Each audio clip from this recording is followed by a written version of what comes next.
My name is Anita and I am a second year majoring in Allied Health Sciences on a pre-medical track. I started twirling in 3rd grade, and there was an after-school program at the school that I was attending. And when I joined, it clicked. I had tried so many sports before that, even though I was only 3rd grade. I tried gymnastics, tennis, swimming, and nothing really stuck with me the way that baton twirling did. And now, the beginning of this school year marks my 12th year of twirling. Twirling is kind of a combination of dance with gymnastics, and it's also like the agility and the accuracy of being able to shoot a basketball or hit a baseball. It really combines all components of athleticism into one sport. In the past, I've strictly twirled NBTA, and this summer I decided to try USTA. And this summer was a qualifying year to go to International Cup, which is held next summer in August, and it is in France.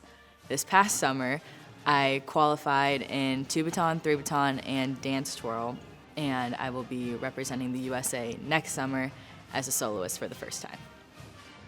It's a really exciting experience, and it's really hard to put it into words, the feeling that you get when you take the floor representing your country. I remember stepping on the floor in Lillehammer, Norway this past spring, and it was my first time representing the United States as a corps captain, and I was just overwhelmed with pride and joy.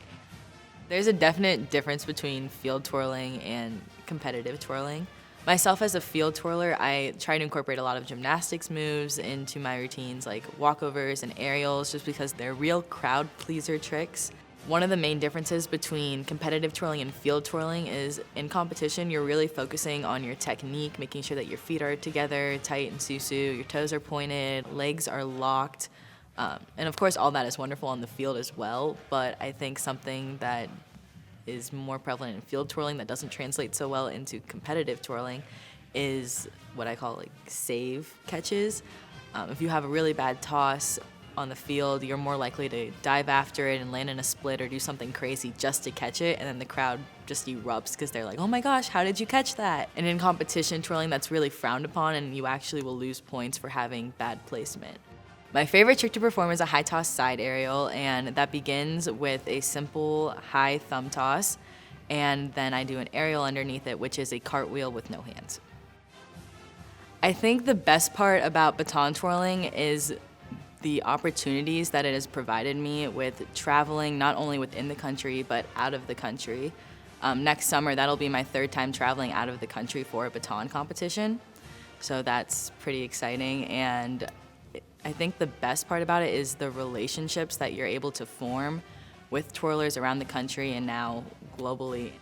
Twirling has definitely given me an outlet to express myself creatively. I've never been really good with art and drawing and painting and things like that, but when it comes to twirling, I was just able to express myself